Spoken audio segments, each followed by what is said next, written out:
Hello everyone, welcome to our webinar for today. Today we're having Promoting Higher Order Thinking with Technology, HOTT Skills in the Adult Education Classroom.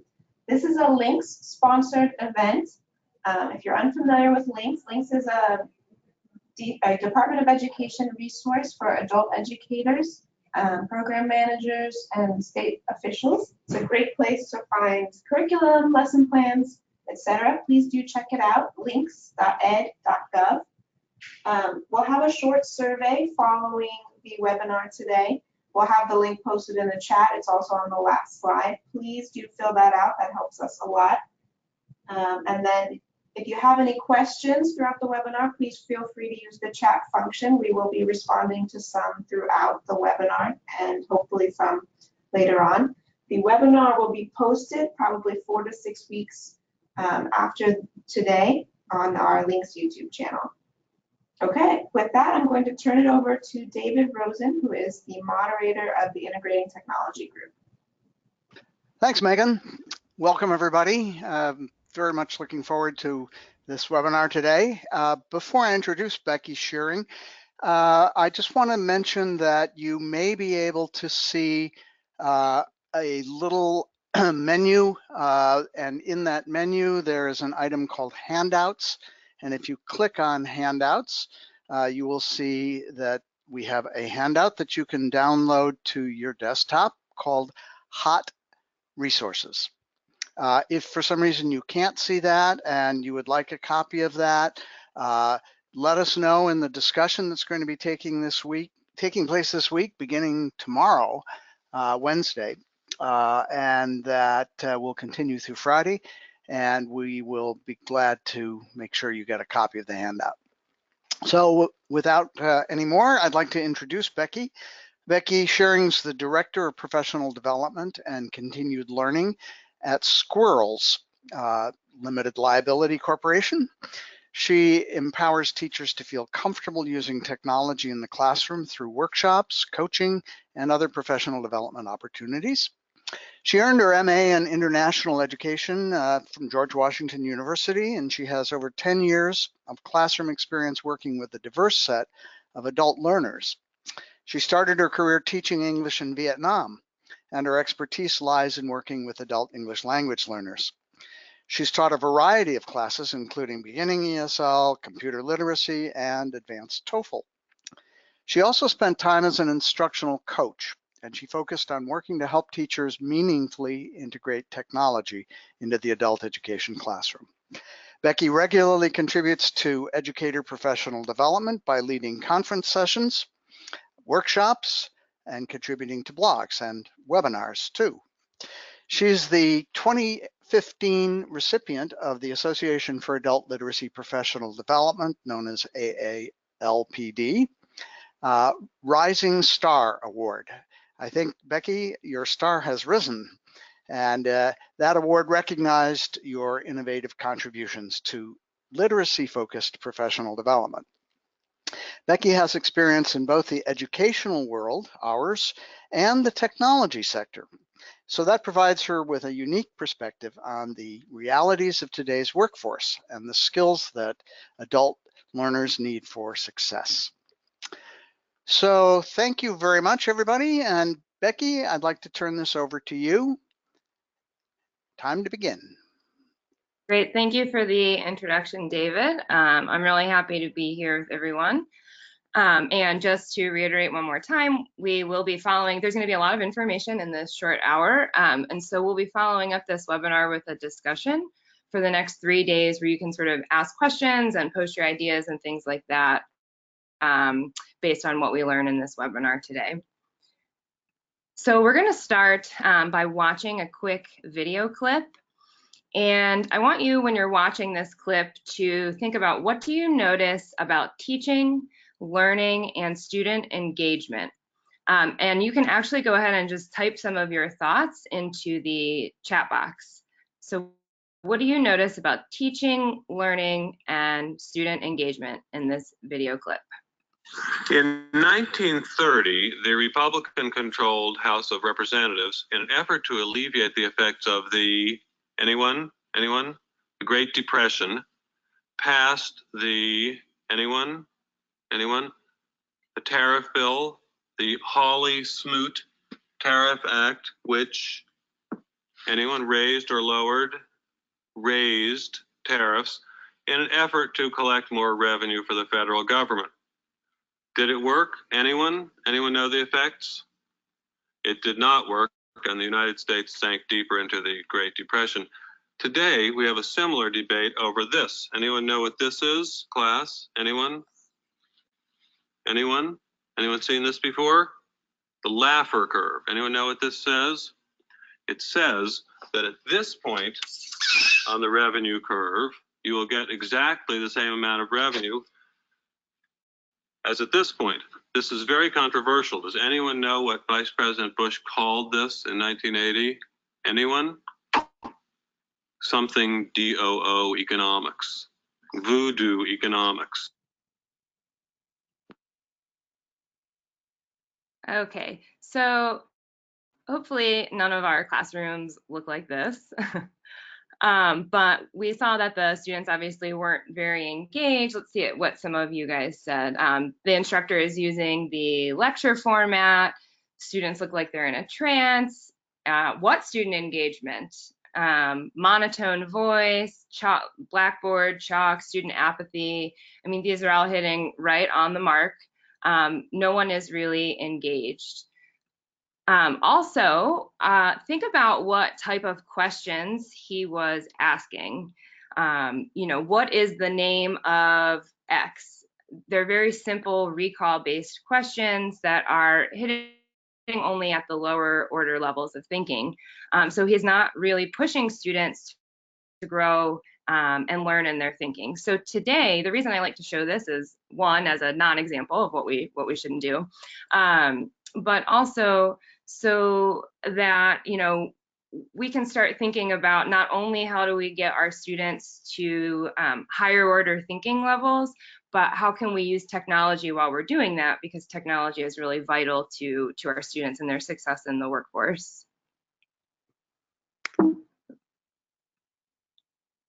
Okay, so I also want you to think about these questions.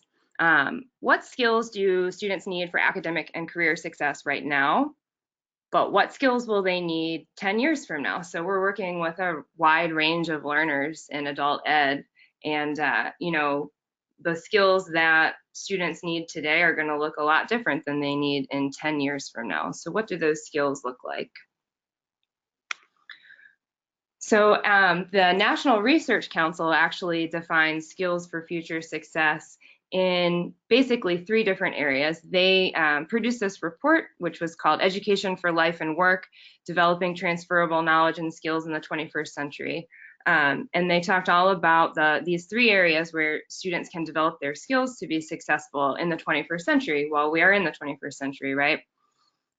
This is a really great report. As an aside, it's listed in the references as well at the end of this presentation, but it really kind of lays out, I like how it lays it out in 3 different areas here. So you've got your cognitive skills, your interpersonal skills, and your intrapersonal skills. And we need to make sure that we're not neglecting any of these when we are designing our learning experiences for our students. So, you know, our cognitive skills, this is Bloom's taxonomy or Webb's depth of knowledge. As educators, we're really familiar and used to working in this space. This is your really academic classroom stuff. But the interpersonal and intrapersonal skills often go neglected because we think we have to get through so much content, you know, to get students to pass the test or whatever it might be. We kind of neglect building these soft skills, as they are called often. So, you know, interpersonal skills being that communication, cooperation. I think in adult ed, advocacy and assertiveness is huge. How do you advocate for yourself or for others in a work-related environment? And, you know, how do you be assertive without being pushy? So those are all sort of skills that we need to build in our students. And then arguably the hardest skill set to build are these intrapersonal skills, which would be the skills that lie within us, the skills that are more intangible and can't be seen. Flexibility, adaptability, we all want our students to value learning and be lifelong learners. How do students monitor their progress and self-evaluate? It's a really hard concept to teach in the classroom, but it's important that we don't neglect these things. And so through some of the tools that I will share with you today, these tools make it easy to kind of hit in all three of these areas, not just the cognitive area, but also team building, interpersonal, and intrapersonal. I also really love sharing this graphic. This is from the Institute for the Future, which is one of my favorite organizations, and they do a lot of future forecasting in all different areas. And a report that they put out not too long ago was the Future Work Skills series, and this is Future Work Skills 2020, which is literally just right around the corner. But they also just put out an update to this, but it really hits on a lot of the skills that are going to be important in the next few years that maybe weren't important when you think of the sort of factory line jobs of the past. And in particular, we're going to come back to this later in the session, but I want to hit on this idea of new media literacy, which is one that I think is increasingly important. And then just sort of the last bit of information around this I'll share is something interesting I came across in, I guess it was a year ago, in the Chicago Tribune. I was reading this article, and they had surveyed over 63,000 hiring managers, asking them what are new graduates and people newly entering the workforce, what are they lacking, what are they good at? So off the bat, a lot of them agreed that poor writing proficiency was problematic, but more so than even that, it was the soft skills where there was greater agreement. And so, about 60%, over 60% of these hiring managers shared that new graduates into the workforce don't have critical thinking and problem-solving skills, and they fail to pay attention to detail. So if we think about the traditional classrooms of the past and we think about how that Ferris Bueller teacher was teaching, he's not building critical thinking and problem-solving skills in students. Students have to sort of struggle through things and work collaboratively to build these problem-solving and critical thinking skills. Even just to speak anecdotally in my experience, through in different jobs that I've had, I work in a training field, and working with new graduates who are constantly coming to me or to a boss or to someone else asking, how do I do this? Now, how do I do this? Now, how do I do this? And, in the Google generation that we live in, that's how we're used to just finding answers to problems instead of kind of persisting through difficult situations, finding a teammate to work through those situations. We just expect immediate answers. And unfortunately, that's not the way that the workforce works. So we will go ahead and jump into sort of this framework for a model for creating lasting learning. So we are going to talk about higher order thinking skills, but you can't jump into the deep stuff without building the foundation first. So, it's important that we expose students to new ideas, new concepts, new terms, and build that foundation before we jump into letting them, really dig in with the concepts. So let's talk about what that looks like. So before we even start a lesson, in order to engage students, we really need to hook them. And I suggest doing this through exposing them to information about what they're going to learn about before the lesson even starts in class. This is going to help activate prior knowledge.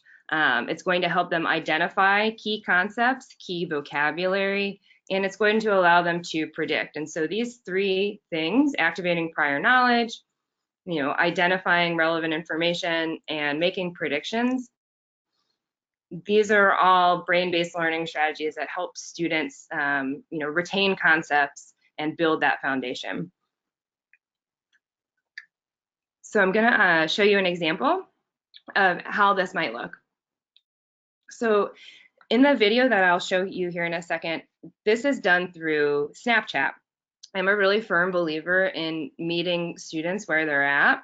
And I know a lot of students are on social media, on Snapchat, for example. And so if that's where their face is always looking, then I'm going to find a way to put the information that they need to know on that platform. I know that Facebook was really big among my my adult learners when I was in the classroom. So, you know, we had created a classroom Facebook page and a school Facebook page. With that being said, I realized that every context is a little bit different, and some programs or schools don't allow Snapchat or social media, but there are lots of tools that you can use. But at any rate, finding a platform to share information about a topic before you actually broach that topic in class. So let me switch here to the video. Okay, so this is just a recording of how I used it in Snapchat. So this was a lesson that we were, or a whole unit we were getting ready to do on explorers. And in particular, we were going to talk about Ernest Shackleton. Ernest Shackleton, probably, you know, off the bat, my students didn't make any connections with Ernest Shackleton, you know, being students from Central America or from East Africa. But allowing them to kind of see the content ahead of time and start to make those connections and maybe get a little bit excited about it really made a big difference. So all I did was just kind of take little pictures with my phone of the content we were about to do, found some photos.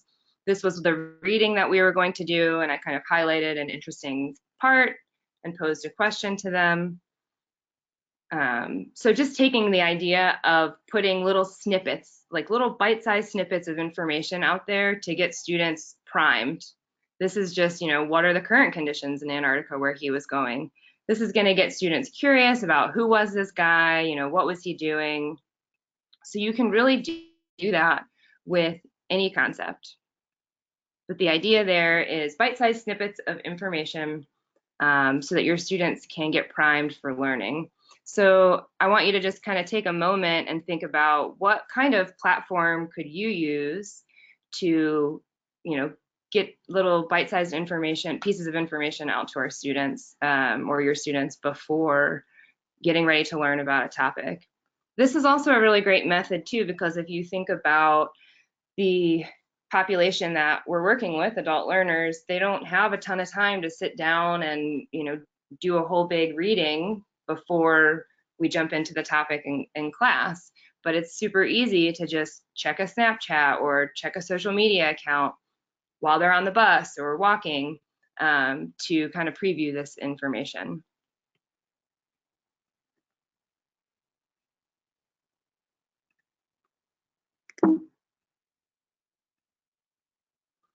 Okay, so the first concept is to get these little bits of information out to students and start building the foundation.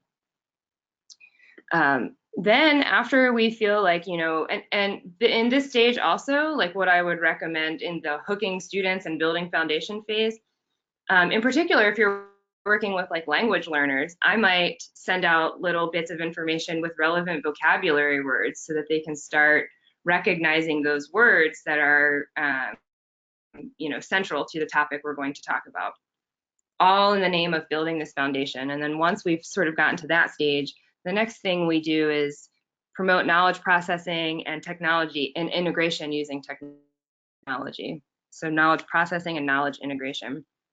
I always love this quote by Seymour Papert.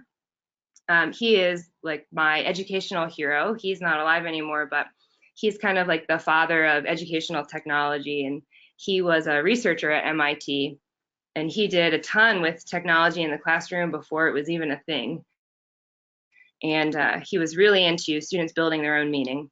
And he says the role of the teacher is to create the conditions for invention rather than provide ready-made knowledge. So I just like to include this because, you know, we want to get away from that idea of like forcing information into our students' brains and letting them create their own meaning, create their own understanding, and then create something meaningful to their own lives, and not what we sort of tell them is the important part. So with that being said, I'll kind of share some tools that allow students to create their own meaning, work collaboratively, and also learn new technology skills. So the first idea I have here is to get creative with a camera. This is really simple, and I used to use this in my classroom all the time. So the idea here is we are asking students to make connections. We're asking them to make connections with the prior knowledge that they have and the new knowledge that they're learning. And there's actually research that shows that actual new neural networks grow when we provide students this opportunity, and they're able to access this information a lot easier than in other ways.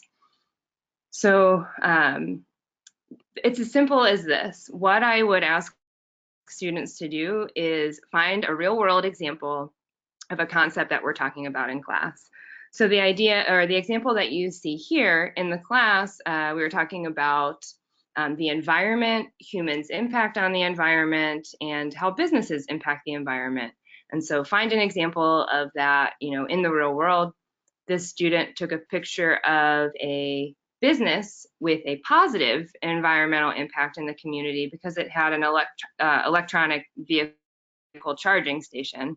And so the student was able to think about that concept that we talked about in class out in the real world in their actual community. And I mean, anytime that I know that a student is thinking about what we talked about in class in the real world, I consider that a huge win. And allowing them to do it in this way is fun and easy. I used to assign stuff like this for homework all the time. And I think it's way more meaningful than any worksheet you could ever give students. This is a super simple example, just getting students to kind of recognize. So a math example here, you know, find a real world example of a cone, and then, you know, students can write the equation for finding the volume of a cone underneath.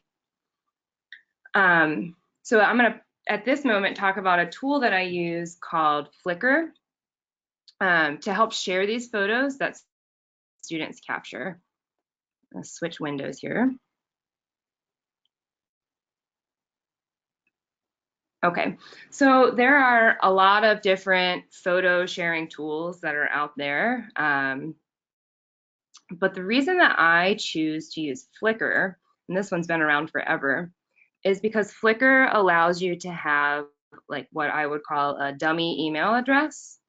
So if you come into your settings in Flickr, and you'll notice sort of like halfway down the page here, it says upload by email options, and it says your Flickr upload email.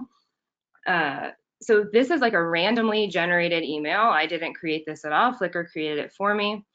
And this is one that I have forever and ever, and I can give it to students so that they don't have my actual personal email, but they're still able to email their photos or videos to my Flickr. So I give them that, and then what happens is you have this photo stream in Flickr. And so students, anytime that they email something, their photo is uploaded. So I'm going to show you one example in particular of how I used it before with students. So I used to teach in Washington, D.C., and you know, we had access to a lot of really great museums there for free. So I always struggled though with how do I kind of bridge the connection with the classroom to the field trip and then back with the classroom. And Flickr really helped me to do that in a very rounded way.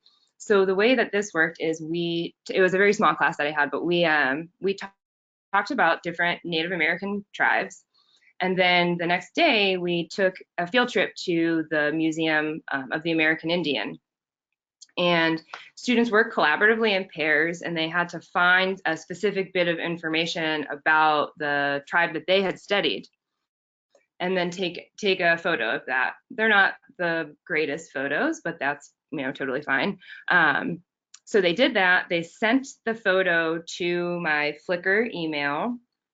And then when we got back to class the very next day, I had this up on the screen waiting, and we were able to immediately dive into that conversation and sort of bring it back to life, that experience of going to the museum the day before. And each group was able to talk about what they learned and what they saw. And it was just a really nice, well-rounded experience. And then even a step further here, it's like a really simple, valuable skill that a lot of my students didn't know, how to send a file from a smartphone to an email. You know, it seems quite simple, but actually a lot of my students didn't know how to do it. And it's something that you need to know how to do. So you're building all of these different skills in one go, which is really great.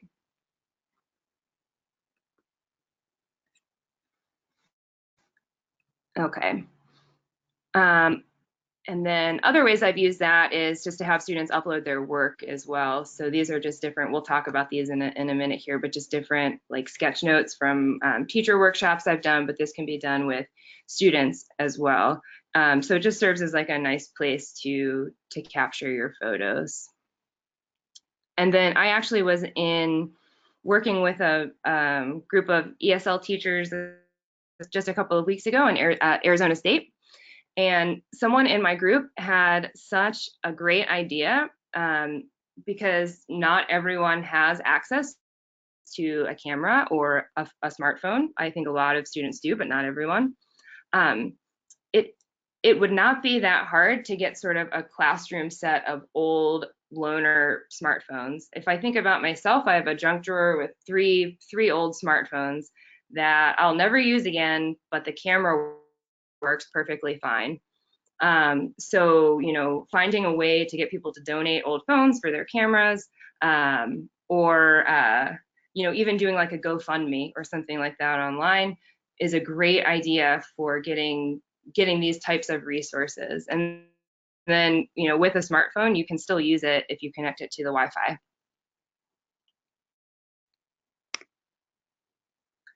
So along the same lines here, of connecting ideas, is to allow students to not only connect but categorize ideas, which is taking it a step further, you know, within Bloom's taxonomy, and when we think about things in terms of higher order thinking, making connections and then taking all of this information from different places and sorting it into categories is really a way to promote higher order thinking. So one way that I do this is with Padlet.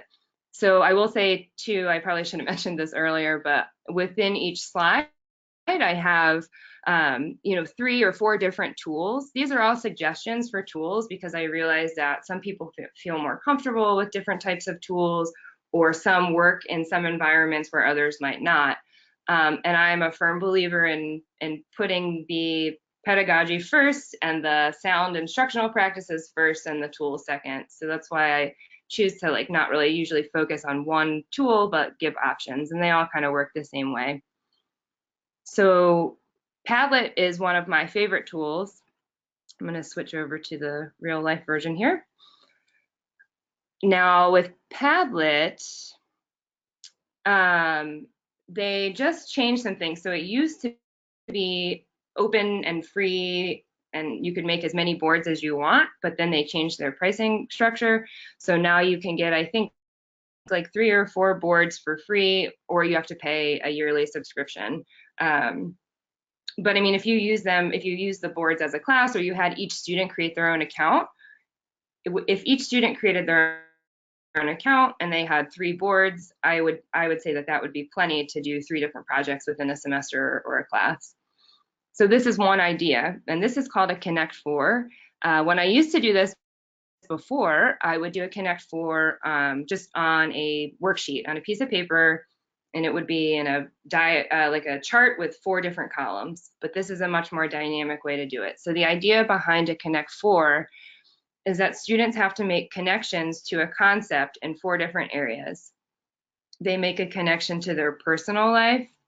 They make a connection to the media, something that's going on, in the news or on TV or in books. They make a connection to the nation, so what's going on in our country around this, and then the world. Obviously, personal life is the easiest. Anyone can kind of make connections to their personal life with a concept. So in this example here, the topic is sustaining our oceans. And so there's some information here about personal life, and then different, ideas around media, things going on in the news, and then things going on in the world.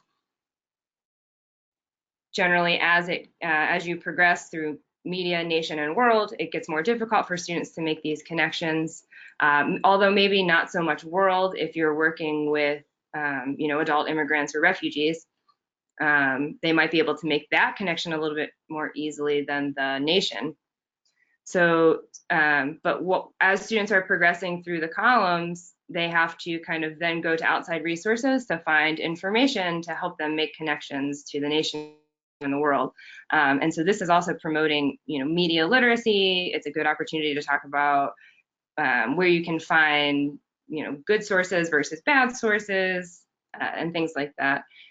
So the other really neat thing with Padlet is that it's very dynamic. Like, you can upload pictures, you can upload links. I'm going to show you a few more examples here of what you can actually do with Padlet. So this is one layout. So this is actually mine. I am wrapping up a master's degree in instructional design. And so one of the things that I had to do was create an introduction, and I used Padlet to create it.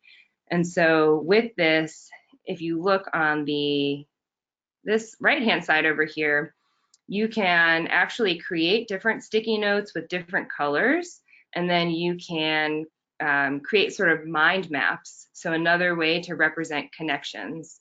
So students can have flexibility, they can personalize the board.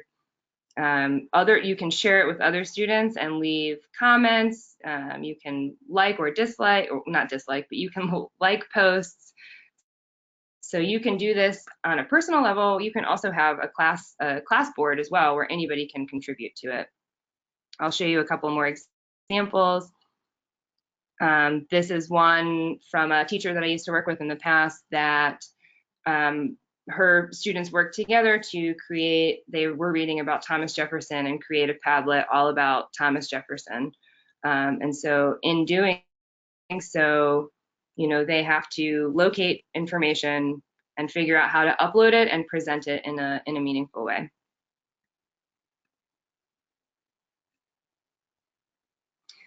And so you as the sort of owner of the board can turn on and off a lot of different settings. So you can make it so that comments are not allowed, or you can allow comments. So it's really up to you. You can also make it so that the boards are password protected, or by invite only. So if you had a class board that you didn't want other people to access, then you could either password protect it or invite students through email. But it's it's unfortunate that they changed their subscription model, although I think there's still a lot of value in the tool.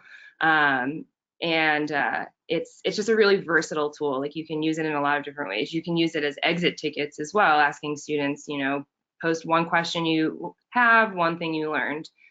You can upload video, you can upload sound. It's just a really neat tool.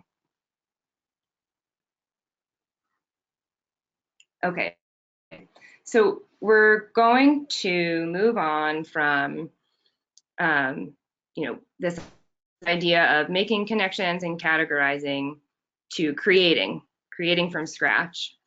And this is where I want to revisit this idea of new media literacy that I referenced in the beginning of the presentation. So what is new media literacy? It sums it up really nicely here. So expectations for the quality of visual communications will rise. Static presentations of information of the past are giving way to infographics and dynamic simulations of data, as visualization plays an increasingly crucial role in company communications. So basically, this idea of new media literacy as a skill is very, very important. We are moving actively. We are moving away from 50-page reports and more towards visualizations of data with text and things you can interact with, simulations. Things are bite-sized. We live in a very, we live in a world where information is very bite-sized. And so being able to quickly present information that says all of the things that you need it to say is a very hard skill, but extremely important. And I would say that there is probably not a single job out there that within, I don't want to put a number on it, but in the future, that is not going to need this skill.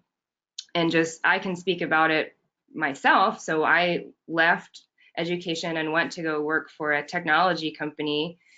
And I was expected to do this sort of thing right off the bat. And I've never made an infographic before, and I was very intimidated. And so I'm going to show you some tools to help ease into it in the classroom with this idea of new media literacy. So one really simple way that you can do this is to allow students to transform text. So here's like a worksheet that I might give my students with a reading. What does your amygdala do, which is a part of your brain? This could be any topic. And then, generally there would be some comprehension questions at the bottom, and students would answer the questions and maybe talk about them with a partner, and we talk about them as a class. Not bad, but there's a better way to get at the heart of what's important and what students understood.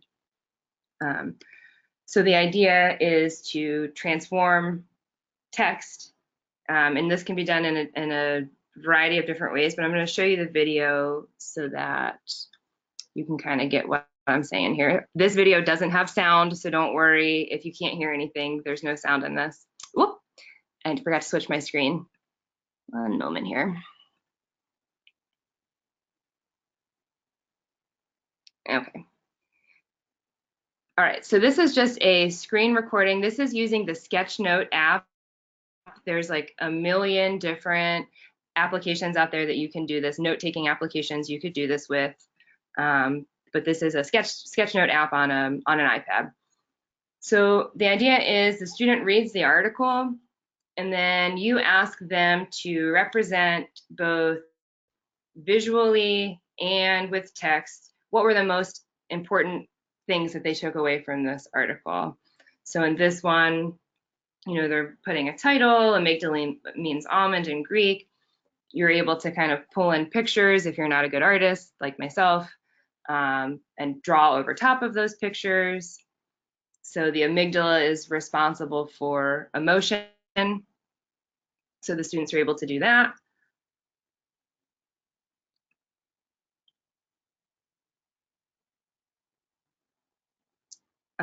And so you can just see here the student is representing what are their most important concepts.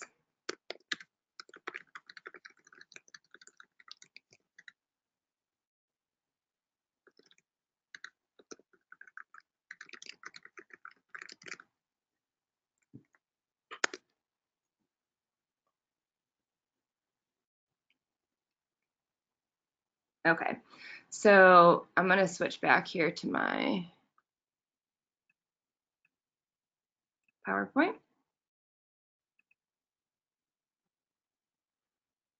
Okay, so again, that was done with the Notes app, but this can be done with Sketchbook is another one. I'm sorry, that was done with Sketchbook. Notes app is another one, Paper 53. Or you can do it with just old-fashioned pen, paper, and camera and upload it to that Flickr if you wanted to. But so there's a couple of ideas here and why this is a good activity. The first one is it's very amazing what you'll see when you give students this opportunity. So after the students finish creating their sort of sketch note, I would ask them to compare it with the people at their table or the person sitting next to them, and the differences between all of this, like, they look completely different. The way one student might represent emotion is very different than another student. But then you look around as the teacher and you're able to see who got the central ideas and who didn't. So I can still see that, you know, emotion is a key part that's represented on all of these students' sketch notes, even if it doesn't look the same way. So that's one reason this is a great activity. And the second reason is, I don't know if anyone has ever heard of sketchnoting before, but it's kind of something that people do when they go to conferences, for example. Instead of just taking notes on your laptop or just by hand, the idea is to listen to the information that's coming in and represent it both with text and visuals. And this is based on something called dual coding theory, which basically says that when you are, you know, processing information verbally and then, you know, putting in a visual output, you're able to retain and recall information a lot better because you're using two different sides of your brain. And so basically, when you go back to retrieve this information, you're able to retrieve ideas from two different spaces rather than just one. And so that's dual coding theory. And then the other idea here is, if, you know, having worked with language learners before, I know that often there's concepts that students get, but they don't quite have the language to write about it. So allowing them to use the language that they do have in combination with pictures and images and visuals allows them to communicate a concept better than if they had to rely on just English language alone. So before we go on here, I'm gonna just pause to take any questions that might have come up. There are several questions, Becky, and I can read them to you if you like. Sure. Okay. Let's see. We won't get to all of them, of course, but we can get to them tomorrow or Thursday or Friday in integrating technology. One question, what is the Sketchnote app? Can you say a little bit more about it? Sure. The Sketchbook app is, who is it put out by? I can't remember the name of the company that puts it out, but it's just an app that you can download on iOS, so your iPhone, your iPad, it's on Android, and it's also on the computer.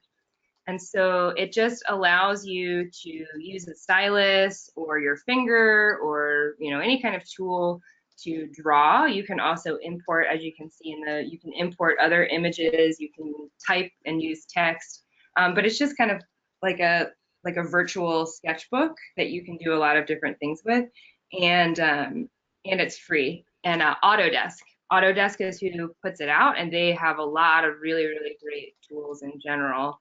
But yeah, Sketchbook is very fun, and it allows students to get creative. Okay.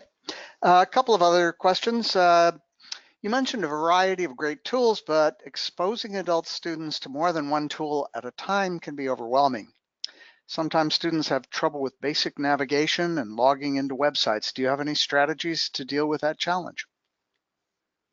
Yeah, I mean, so that is a challenge, but I think that we're doing a disservice by only introducing tools in a very linear fashion, because that's not how the world works. So I think number one, providing students that might be, you know, not so tech savvy, options for support, whether it be, so I used to have my students go and work with the computer lab teacher who had sort of like open lab hours to work on specific skills. Also pairing students with students that might be a little bit stronger in technology and having them work together, and having, you know, one student teach the other. And, you know, so often I'll get pushback on that idea. Well, that's like slowing the other learner down. But if you think about it, we're building on both sides. We're building these interpersonal skills that I referenced in the beginning. So, you know, the student that is working to teach the other student is learning how to break down these concepts and communicate, and basically work as a team member as well. So, I mean, just off the top of my head, those are a couple of suggestions. Great. A question about Padlet. Can students comment on each other's posts in Padlet? Yeah, they can. You can turn that on and off. They actually have a really neat tool too that allows you to turn on a profanity filter if you foresee that being an issue. So instead of, if a student types like a bad word, an emoji will come up instead of the actual bad word. But yeah, as you have the ability to turn on and off comments, so you can use it however you want. Okay. Another question, do you spend time teaching email to your English language learners? In the past, yes, Mm-hmm. I did spend time teaching email. I feel that now if I were in the classroom, I would probably move a little bit away from email and more towards short form communication, like how to communicate professionally through instant messaging. We are slowly but surely moving away from email, and it is still very important in the workplace. But we are also moving towards more instant messaging apps. So my company, for example, uses a tool called Slack, and every day I'm sending short, almost text message-like messages to my boss, to my coworkers, and like being able to understand how to differentiate between, you know, how to do that professionally and how to do that with my friends, I think is going to be an important skill to teach. Okay, and one last question. We have many more, but only time for one more. And this is an intriguing question someone asked fairly early on. She said, I'm kind of stuck on this. We can't do everything through social media because that really isn't preparing them for the workforce. And if we're preparing them for college courses, how are the snippets that you introduced earlier helpful? That's not how college classes work. That is a really great point. So I think that I don't think that we should only present information to our students in snippets, of course, but I think it's a really great way to get them excited about what we're getting ready to learn. And I think if you're trying to prepare them for a college class, you've already got your platform in place. So if you're preparing students for a college class, you need to prepare them to use an LMS like Blackboard or Canvas, because inevitably that will be part of their course. So using an LMS, and there's free options out there, using an LMS in your classroom, like I had teachers that used to use Schoology, to get them used to the look and feel of an LMS, but also you can send information, so you can post information prior to the class through that LMS, taking whatever format, in a photo, in a quick little message, but the idea being like a preview of information before getting into the topic. Okay, thanks. No problem. Okay, so moving on here. The next thing I want to talk about is infographics, and I really think that this is hands down most bang for your buck kind of tool or activity that you can do in the classroom, because it's promoting so many different types of things. It's promoting being able to synthesize information, being able to represent things graphically or visually, numeracy concepts, and again, all hitting around this idea of new media literacy. So one tool that I love using is Canva, and I'll tell you why. It's so simple to use. When I was in the classroom, I will fully admit, I never tried to do an infographic with my students because I was terrified. I do not have a design mindset. Now I use Canva every day in my actual life, in my job. So when you sign up for Canva, you can work from already made templates. So if I just search for infographic, I can come here and there are a million different types of templates. You know, students choose a template and then they're able to swap out the information. change colors, all of these different types of things, but it gives them a framework and like what a good example of this visual display of information would look like. I'll even share it, like, so I told you I'm in this online class. I had to create some of my own infographics to represent different learning theories and concepts. And so, you know, even I can do it, and I fully admit that I'm not great at design. And then one more thing I want to highlight though with Canva is that, so if someone said you have to teach students these design concepts, I would freak out and run away. Canva has tutorials that you can do that are very, very short. I actually do them myself, so you can see the ones I've completed. But essentially, you would just pick whichever tutorial you want to do. So let's just say like start the essential tools tutorial. It's so well done because it's based on this sort of I do, you do model. So as you can see, all right, let's get started. And so you read the first bit of information, and then it actually asks you to do it. And so then you would go in and you would actually learn by changing the color and taking its recommendation. I probably wouldn't actually use yellow, but at any rate, so you're able to go through these quick 10-minute design exercises where you learn about a best practice and then you actually do it and learn how to do it within Canva. So you as the teacher don't have to feel like I need to also be a designer. So there are a lot of different types of tools. You can also just use simple Google apps. So I've used just a Google Slides presentation to make an infographic, and you can just insert images directly from within the slide. So whatever you're comfortable with using. Okay, the last tool that I want to talk about, or set of tools, are around this idea of allowing students to teach others, tell others, propose something, persuade others. The reason, and we all do presentations in our classrooms, but the reason that teaching or telling others about something is so valuable is because when you teach students something and you tell them, okay, you're going to learn this, but now you have to be prepared to turn around and show someone else how to do this, students or people actually process the information in a different way than if you just told them you're going to learn this and then maybe there'll be a test about it. When I'm taking in information with the expectation that I'm going to then have to regurgitate it and teach someone else how to do it, I process that more deeply, and I think about it in a different way. I think about it and how to break it down into different concepts. So I'm going to show you one of my favorite tools, and this is always everybody's favorite, called My Simple Show. So the way that this works is you sign up, it's free, or they have a pricing model, but it's actually free for teachers. You get access to all of the different features. I just use the free model.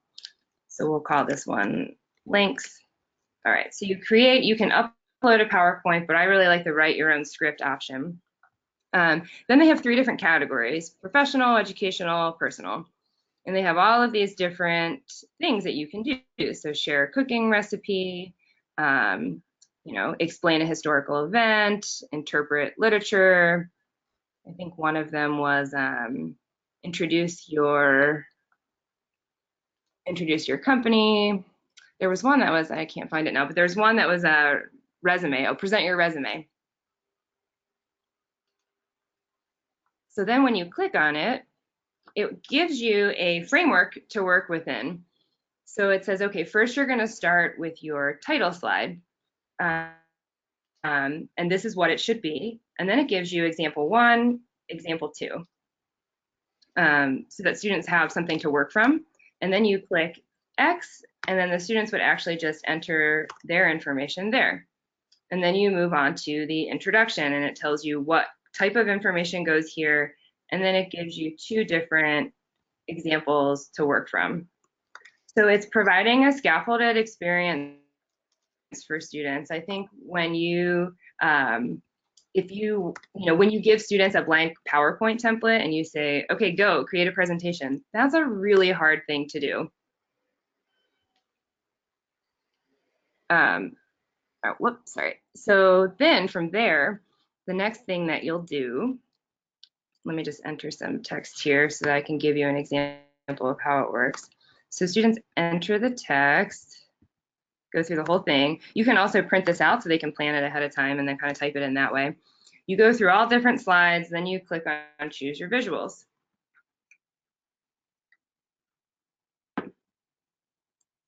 So the cool thing here is that it pulls out keywords and picks visuals for you.